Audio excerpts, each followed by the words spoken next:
Dear students, today we continue the next article from the current electricity part 2. हा बेटा याच्या अगोदर आपण काय लर्न केलं होतं? पोटेन्शियोमीटर. आणि पोटेन्शियोमीटर लर्न केलं होतं. आता पोटेन्शियोमीटरचे ॲप्लिकेशन म्हणजे युजेस. तर there are 3 applications of potentiometer.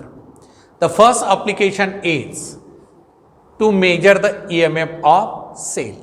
दिलेल्या सेलचा EMF मेजर करणे. त्यासाठी कोणता इन्स्ट्रुमेंट? पोटेन्शियोमीटर. काढा फिगर. पोटेन्शियोमीटरची फिगर काढा. जी काल आपण काढली होती तीच फिगर बेटा इथं कंटिन्यू करायची.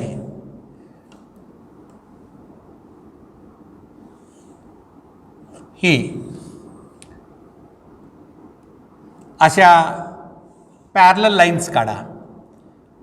पॅरलल लाईन्स हे असं. त्यानंतर आणखीन एक त्याला पॅरलल लाईन काढा. हे वायर आहेत. लाईन म्हणजे काय? वायर. आणि पॅरलल म्हणजे अंतर सारखं ठेवा. परत आणखीन एक लाईन काढा इथं.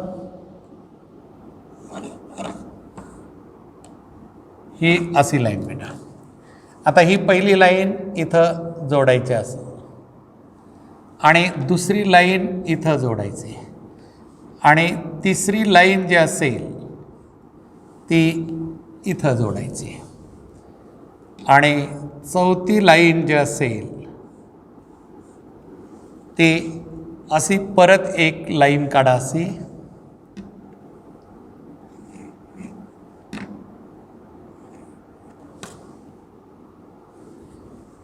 आणि परत इथं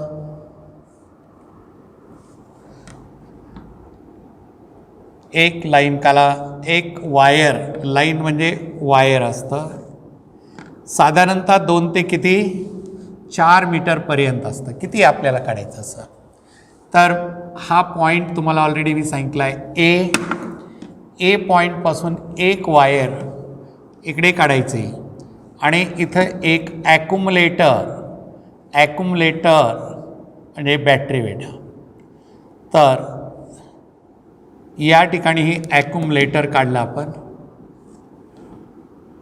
आणि या ॲक्युमुलेटरचं दुसरं टोक आपण एक कीला जोडलेलं आहे आणि कीचं दुसरं टोक रिहोस्टॅट.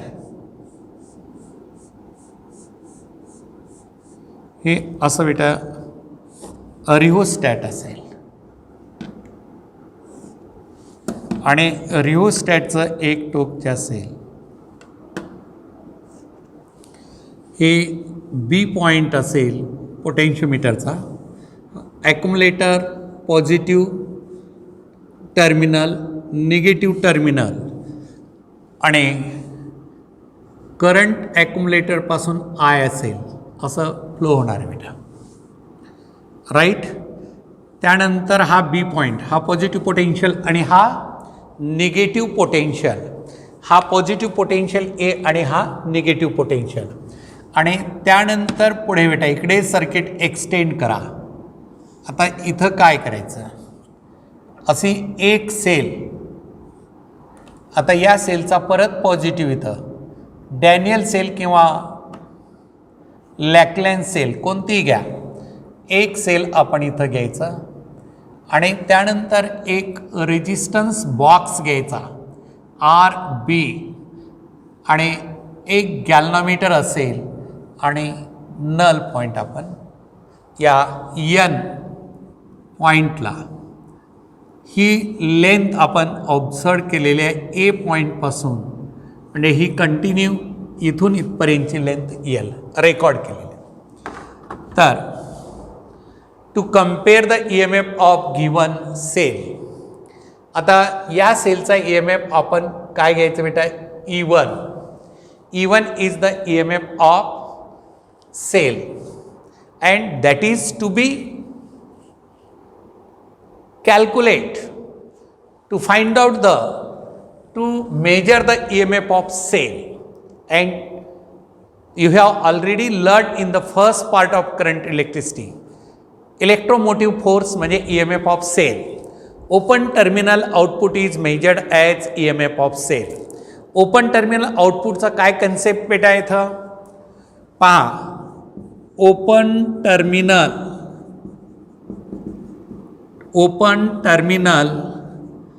Output is measured as EMF of cell. Open terminal output is measured as EMF of cell. आता ओपन टर्मिनलचा अर्थ काय येतो, ही ॲक्च्युअल काय EMF ऑफ सेलची डेफिनेशन आहे. Open terminal is measured as EMF of cell. दोन डेफिनेशन मी सांगितल्या होत्या तुम्हाला. पहिली डेफिनेशन कोणती सांगितली होती आठवा बर. 1 coulomb charge is circulating around a closed complete circuit. The amount of energy spent by the cell to circulate 1 coulomb charge once around a complete closed circuit is called as EMF of cell. Electromotive फोर्सची definition तुम्हाला मी पहिल्या पार्टमध्ये current electricity first part जो की आपण 11thला learn केला होता त्यामध्ये सांगितलं होतं काय, what is the definition of EMF. The amount of energy required to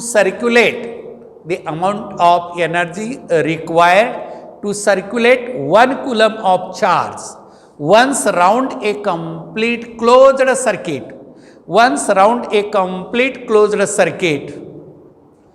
is called as EMF of cell.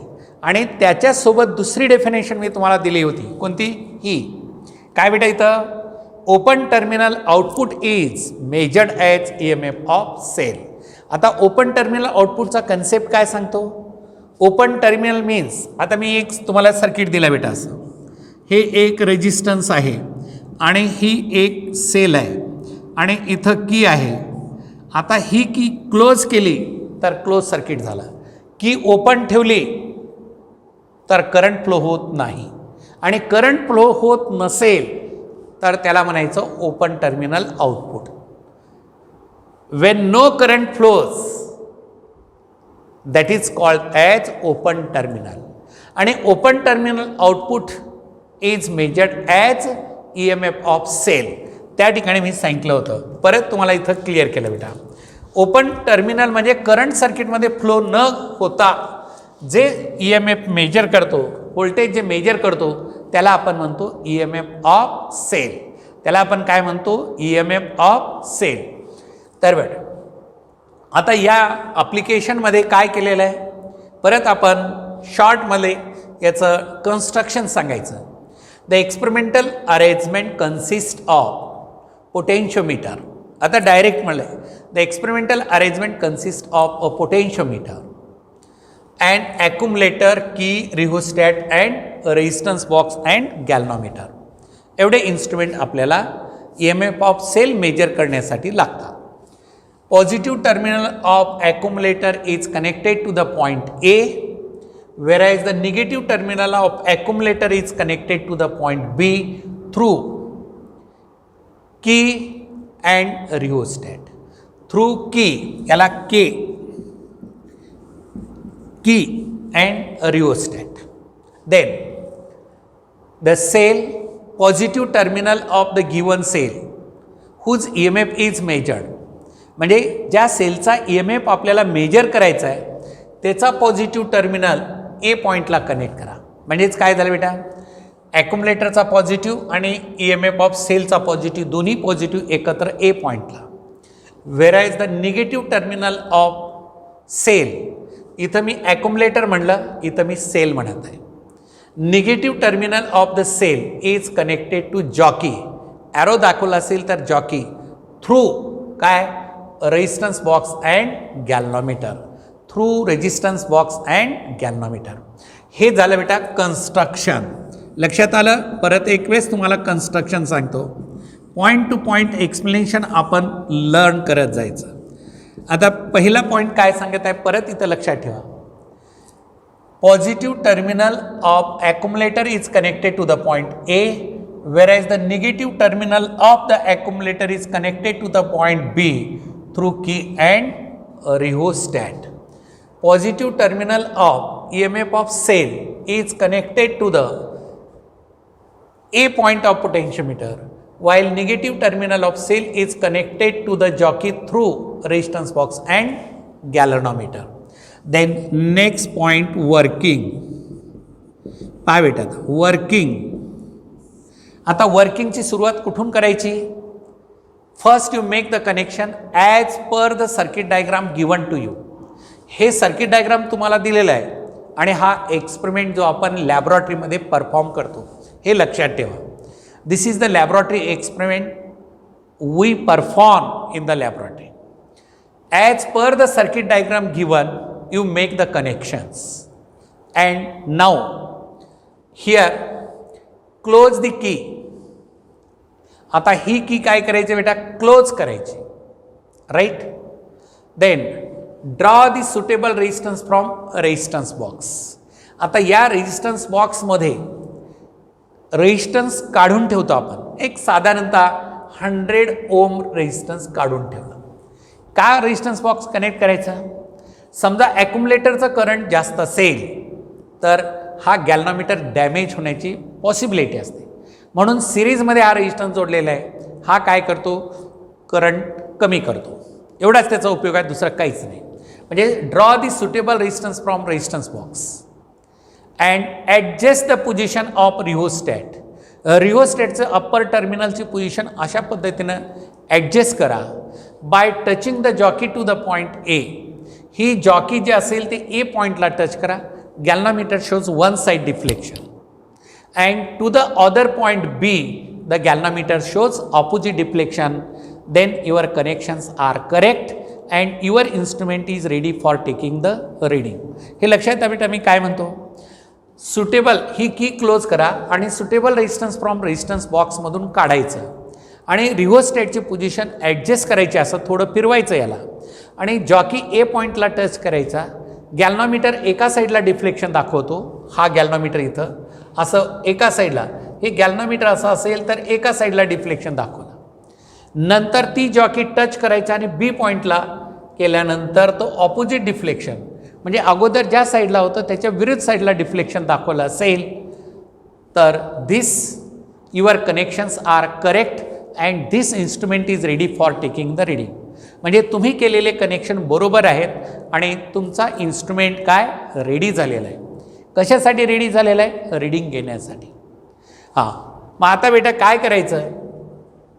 त्यानंतर आता पुढची procedure, touch the jockey at different positions on the potentiometer wire. हे जे पोटेन्शिओमीटर वायर कंटिन्युएशनमध्ये असं आहे, जवळपास 10 metre length असलेलं wire आहे. आणि असं जॉकी म्हणजे काय असतं? एक अशी पेन टाईपमध्येच फक्त कनेक्टिंग पॉईंट असतो खाली, असा कनेक्टिंग पॉईंट असतो. आणि हा जॉकी टच केला इथं, गॅल्व्हनोमीटर डिफ्लेक्शन कुठं दाखवतं ते पाहायचं, चेक करायचं. हळूहळू काय होतं? एका पर्टिक्युलर पॉईंटला इथं दाखवलात, इथं टच केलात एका साईडला डिफ्लेक्शन, इथं टच केलात अपोजिट साईडला. आणि एका विशिष्ट अशा पॉईंटला जर त्या पोटेन्शिओमीटरवरती एक पॉईंट असतो की ज्या पॉईंटला गॅल्व्हनोमीटर नल डिफ्लेक्शन दाखवतं. नल डिफ्लेक्शन दाखवतं याचा अर्थ काय? Galvanometer doesn't show any deflection. म्हणजे गॅल्व्हनोमीटर डिफ्लेक्शन काहीच दाखवत नाही याचा अर्थ काय? No current flows in the circuit. या सर्किटमधून कुठलाच करंट फ्लो झालेला नाही. No current flows through the circuit. When does the galvanometer shows the null deflection? The galvanometer shows null deflection. पहा बेटा इथं मी काय सांगतो परत एक वेळेस, गॅल्व्हनोमीटर नल डिफ्लेक्शन दाखवतो याचा अर्थ काय? No current flows. गॅल्व्हनोमीटरमधून करंट फ्लो असेल तर डिफ्लेक्शन दाखवेल कोणत्या एका साईडला, आणि करंटच फ्लो होत नसेल तर कुठलंच डिफ्लेक्शन दाखवत नाही. म्हणजे याचा अर्थ काय? हा पॉईंट तुमचा इथलं पोटेन्शियल आणि या पॉईंटचं पोटेन्शियल, एन पॉईंटचं पोटेन्शियल आणि ए पॉईंटचं पोटेन्शियल हे इक्वल होतं. म्हणून या वायरमधून करंट फ्लो होत नाही. आणि मग ब्रिज या ठिकाणी आपण काय म्हणतो? Potentiometer is said to be in a balanced condition. त्यावेळेस पोटेन्शिओमीटर काय होतो? बॅलेन्स कंडिशनमध्ये येतो. जसं मीटर ब्रिज बॅलेन्स होतं तसं पोटेन्शियोमीटरसुद्धा बॅलेन्स होतं, म्हणजे there is no deflection in the galvanometer, so that no current flows through the wire of galvanometer, and so that आता galvanometer shows null deflection. Galvanometer shows null deflection means no current flows through the galvanometer wire. मग काय होतं बेटा, या सेलचा जो EMF आहे, या सेलचा जो EMF आहे तो EMF काय करतो, या वायरच्या अक्रॉस जेवढं पोटेन्शियल आहे, वायरला रेजिस्टन्स आहे, रेजिस्टन्स पर युनिट लेंथ. आता सुरुवातीला पोटेन्शियोमीटर वायर तुम्हाला गिवनमध्ये दिलं असतं, 10 मीटर वायर दिलेलं आहे बेटा. पोटेन्शियोमीटरचं वायरची लेंथ किती, 10 मीटर. आणि या 10 मीटर वायरचा रेजिस्टन्स टोटल कॅपिटल R दिलेला आहे 10 ओम. तर 1 सेंटीमीटरचा रेजिस्टन्स किती आला, त्याला आपण काय म्हणलं, रेजिस्टन्स पर युनिट सेंटीमीटर. तर या ठिकाणी 10 मीटरचा 10 ओम असेल तर 1 मीटरचा किती येईल, त्याला आपण rho is equal to R/L. R ची किंमत 10 divide by 10 is equal to 1 ohm per metre. 1 ohm per metre आपण रेजिस्टन्स पर युनिट लेंथ काढलेली आहे. हा डाटा तुम्हाला दिलेला असतो, राईट. रोची किंमत माहीत आहे, याला आपण म्हणतो रो दिलेला आहे. हा इन्स्ट्रुमेंट जेव्हा तयार केलेला असतो त्यावेळेस किती वायर वापरलेला आहे, 10 मीटर, आणि त्या वायरचं पूर्ण रेजिस्टन्स किती आहे, 10 ओम आहे. तर 1 मीटरचं रेजिस्टन्स तुम्हाला माहीत झालं, 1 मीटरचं रेजिस्टन्स तुम्हाला माहीत झालं. 2 मीटरचं किती असेल, 2 मीटरचं इंटू 1 इंटू 2 म्हणजे 2 ओम. 2 मीटरचं रेजिस्टन्स 2 ओम, 3चं 3, 4चं 4, 5चं 5, म्हणजे कोणत्याही लेनचं रेजिस्टन्स आपल्याला काढता आलं बेटा. मग आता आपण काय म्हणलेलं आहे, आपण touch the jockey at point on the potentiometer wire so that galvanometer shows null deflection. म्हणजे या N पॉईंटला गॅल्व्हनोमीटरनं काय डिफ्लेक्शन दाखवलेलं आहे आपल्याला, N पॉईंटला गॅल्व्हनोमीटर नल डिफ्लेक्शन दाखवलेलं आहे. आणि मग ही लेंथ A पॉईंटपासून जेवढी वायरची लेंथ आता 1 metre, 2 metre, 3 metre, 4 metre, 5 complete झालेलं आहे. आता 498 सेंटीमीटर झालं किंवा 4.98 सेंटीमीटर झालं. ही काय आली, balancing length. Note the corresponding balancing length and let it be किती, L सेंटीमीटर. जेव्हा गॅल्व्हनोमीटर नल डिफ्लेक्शन दाखवतो, गॅल्व्हनोमीटर 0 डिफ्लेक्शन दाखवतो, त्यावेळेस ती लेंथ मेजर करायची. किती आली, L1 centimetre, L1 centimetre. Then EMF of cell is equal to काय असेल बेटा, EMF of the cell E1 is equal to EMF of the cell E1 is equal to, हां tell me, voltage is equal to current into resistance. आता current किती काढले बेटा आपण, current I into resistance. आता रेजिस्टन्स किती, 1 मीटरचा resistance किती आहे, रो, आणि L लेनचा रेजिस्टन्स किती, रो L1. आता पाहायचं 1 मीटरचा रेजिस्टन्स किती काढला बेटा आपण इथं, 1 ओम पर मीटर, आणि 2 मीटरचा रेजिस्टन्स, 2 मीटरचा resistance 2 into rho is equal to 2 into 1 is equal to 2 ohm. तेवढा रेजिस्टन्स झाला. आता हे R1 असं म्हटलं. आता तुम्हाला इथं काय केलं, मी तुम्हाला आता सांगितलं 4.98 मीटर घेतलेलं आहे. 498 सेंटीमीटर होतं, म्हणजे 4.98 मीटर झालं. ही लेंथ आपण जी मेजर केलेली आहे स्केलच्या साहाय्यानं. लेंथ कशी मेजर करायची, हे 1 मीटर लेंथ, ही 2 मीटर इथं, 3 मीटर इथं, 4 मीटर इथं कंप्लीट, हे 5वा मीटर इथं कंप्लीट होतो, पण मध्ये आहे इथं स्केल असते, मीटर स्केल. एक साधारणतः मी सांगितलं 498 सेंटीमीटर म्हणजे 4.98 मीटर झालं. ही लेंथ आली. आता या L1 लेंथ किती आहे, 4.98 मीटर झालं बेटा. आता याचा रेजिस्टन्स किती येतो, तर R1 is equal to rho into L1. Rho म्हणजे एका मीटरचा रेजिस्टन्स 1 आपण घेतलेला आहे into 4.98 is equal to 498 ohm resistance. म्हणजेच आपल्याला इथं काय I rho into L1. I काय total current supplied by the cell, आणि तो टोटल करंट कसा काढायचा सांगा बरं मला. टोटल करंट कसा काढायचा इथं, कारण मी कालच तुम्हाला फॉर्म्युला दिला होता टोटल करंट कसा काढायचा. तो आय इज इक्वल टू सांगा बेटा काय येतं रे, आय इज इक्वल टू ॲक्युमुलेटरचं व्होल्टेज तुम्हाला दिलेलं आहे ई, हे ॲक्युमुलेटरचं divided by R plus R H आणि प्लस टोटल रेजिस्टन्स आणि R plus R H plus म्हणजे आर म्हणजे या वायरचं रेजिस्टन्स आणि जर काही असेल ॲक्युमुलेटरचं इंटरनल रेजिस्टन्स. आता हे वायरचं रेजिस्टन्स तुम्हाला दिलेलं असतं सुरुवातीलाच.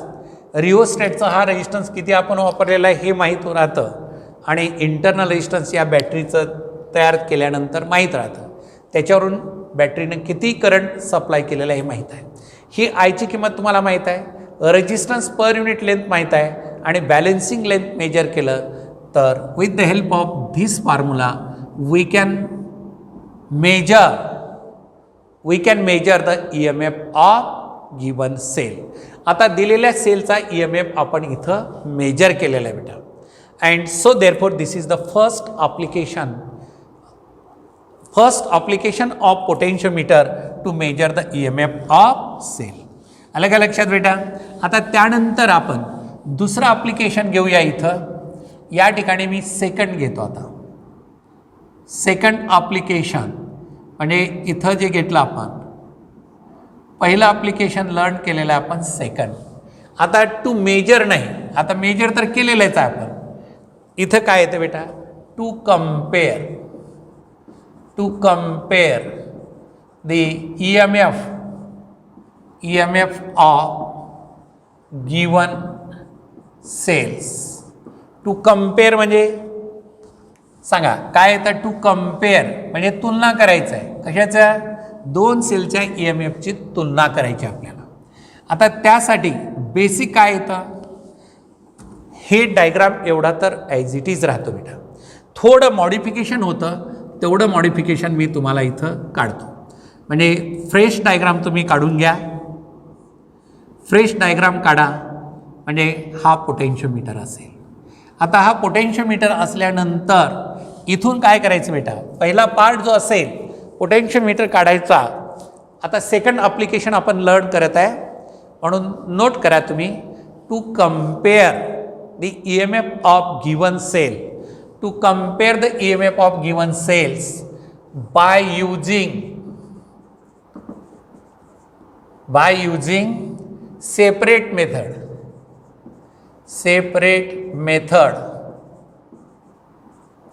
or individual method. कोणती मेथड घेतली बेटा, सेपरेट मेथड. याच्यात दोन मेथड आहेत, त्यापैकी पहिली मेथड कोणती आहे, सेपरेट मेथड और इंडिव्हिज्युअल मेथड. तर पहिला पार्ट हे डायग्राम काढा तुम्ही. प्रत्येकाने पहिला पार्ट डायग्रामचा काढायचा. हां, आता काढल्यानंतर पुढे फिगर कशा पद्धतीने मॉडिफाईड करायची बेटा. आता इथं आपण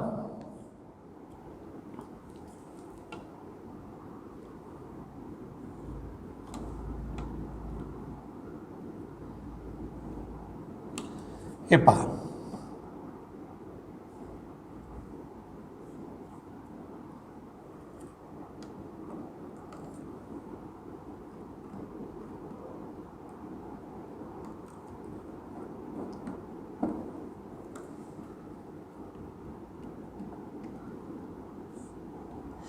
हे दोन सेल ज्याचा EMF तुम्हाला कम्पेअर करायचा आहे.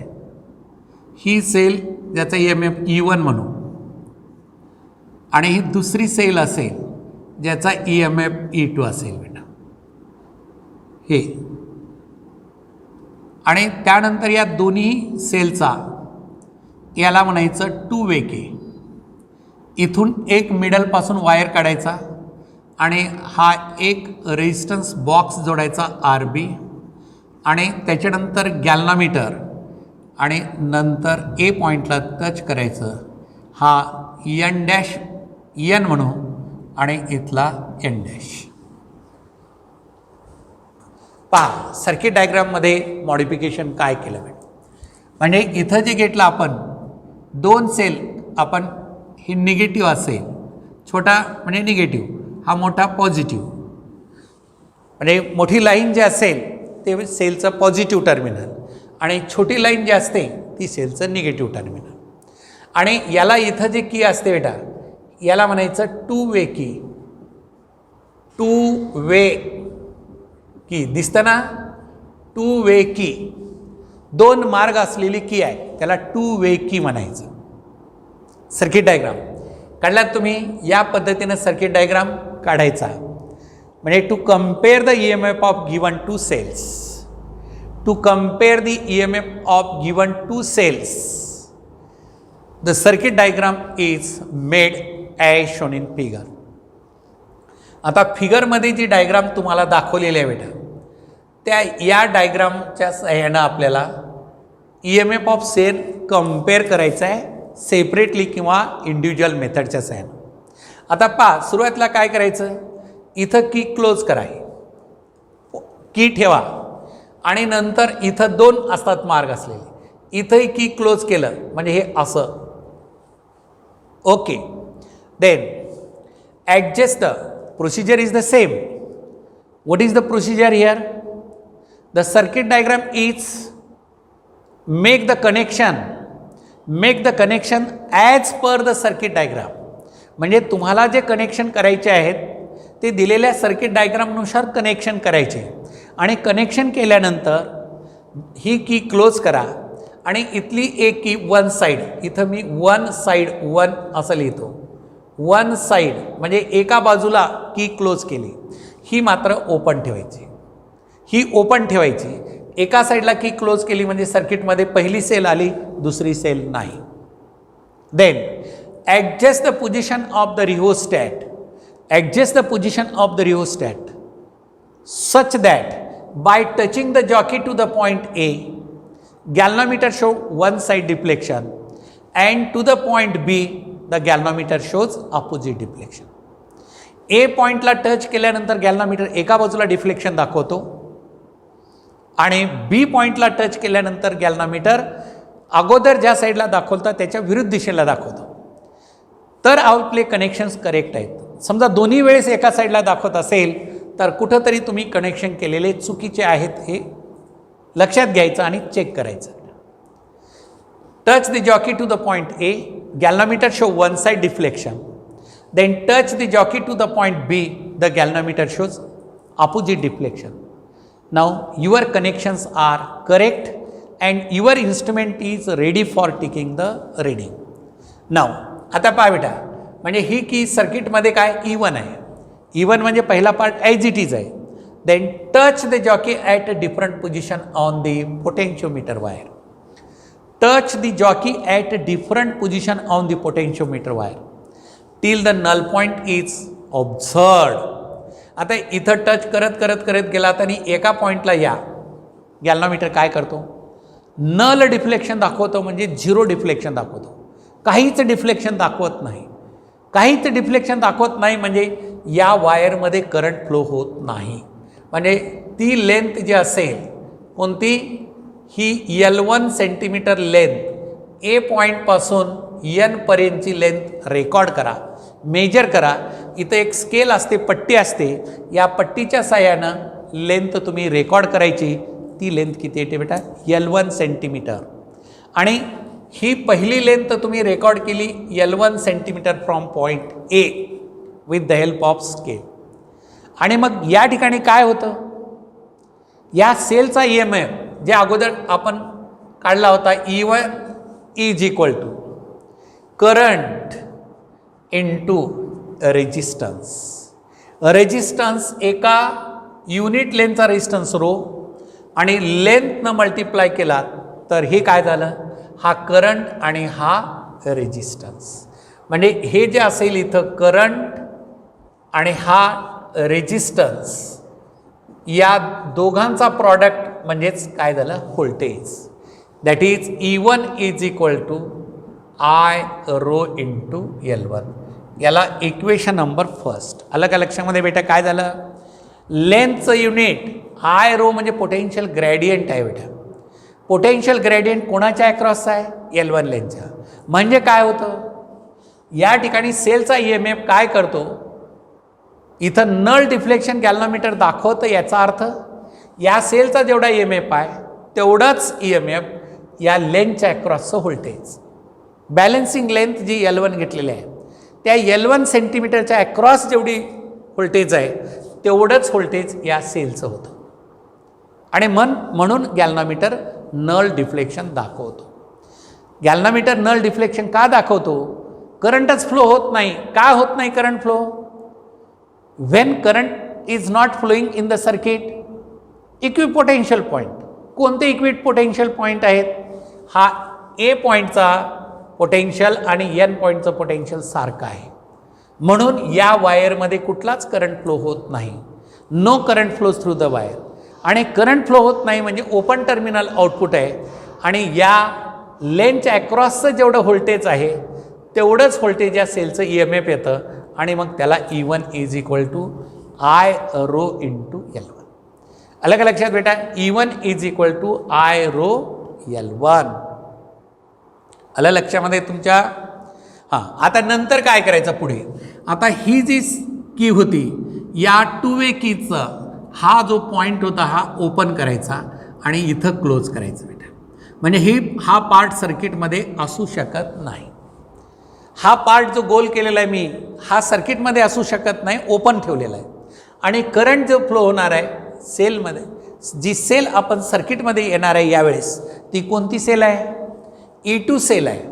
E2 सेल सर्किटमध्ये येत आहे आणि E1 सेल सर्किटमध्ये येत नाही, कारण हा इथला गॅप ओपन ठेवलेला आहे आणि हा गॅप आपण क्लोज केलेला आहे.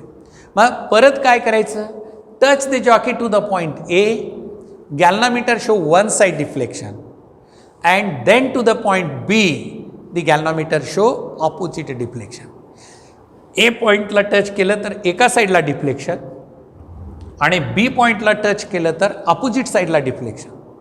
मग तुमचे कनेक्शन्स हे करेक्ट आहेत and your instrument is ready for taking the reading. मग तुमचा इन्स्ट्रुमेंट जो असेल तो काय रेडी झालेला आहे रिडिंग घेण्यासाठी. आलं का लक्षात बेटा? हां, मग पुढची प्रोसिजर कॉमन आहे.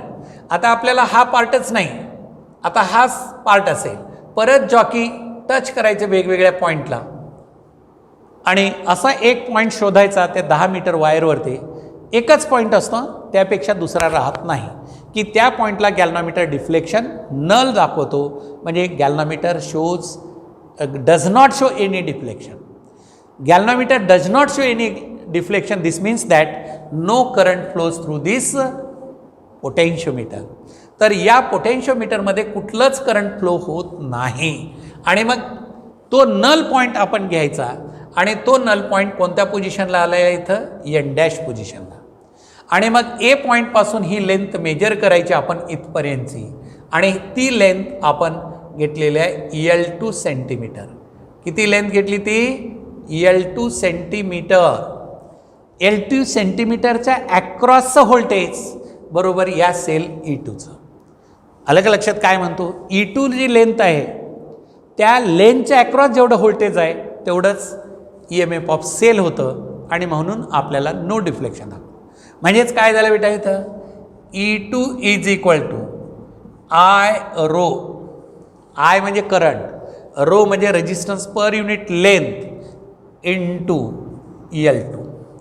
हे रेजिस्टन्स आणि हे करंट, ह्या दोघांचा प्रॉडक्ट काय असतो?